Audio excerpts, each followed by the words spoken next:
I'm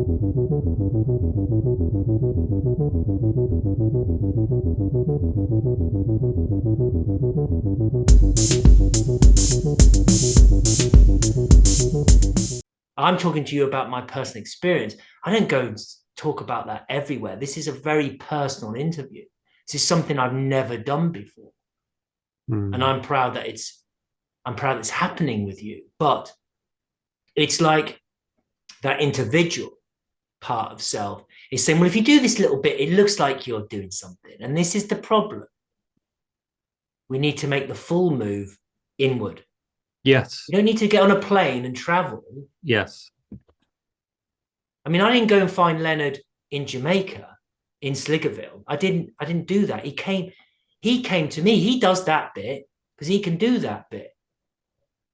He asked me to remain and do what I need to do. And as far as I'm aware, I'm doing him proud. As far as I'm aware, he's doing my children proud. As far as I'm aware, he's doing my marriage proud. Because he was an honorable man. He was loved. He was respected. And he had wisdom. And he had the Shiva energy. He could destroy people. Right.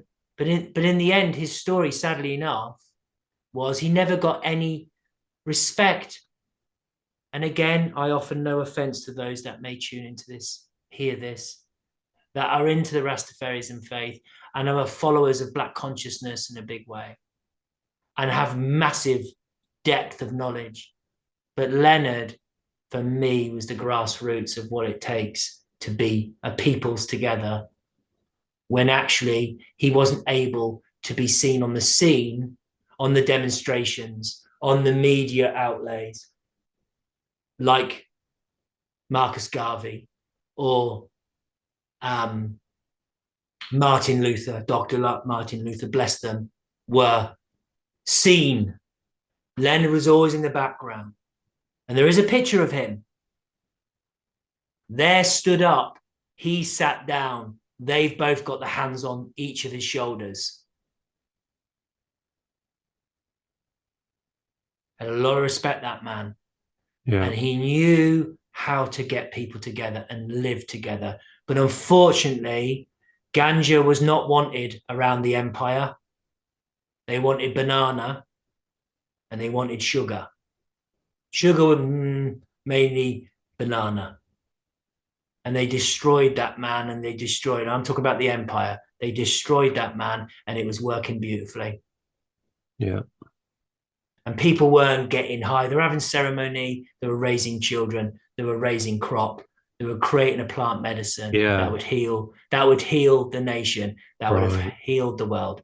Yeah. That's why I loved him as well. He was doing things that were not what the main driving force behind the empire wanted. It didn't want us getting in touch with self and spirit. They wanted us to produce and create and buy and have this abundance of that wheel, that moving consumerism. That's a real shame, because powerful person, powerful in his own right. And he was so smart when Winston would send, obviously because Jamaica was part of the empire and is still part of the Commonwealth, I believe, but he would send orders for whoever was there, the colonel there, whoever that person was, to send troops up to Sliggerville, which was they were talking about hard to get to space, hectares around it, and blue, mountains, gorgeous, like, and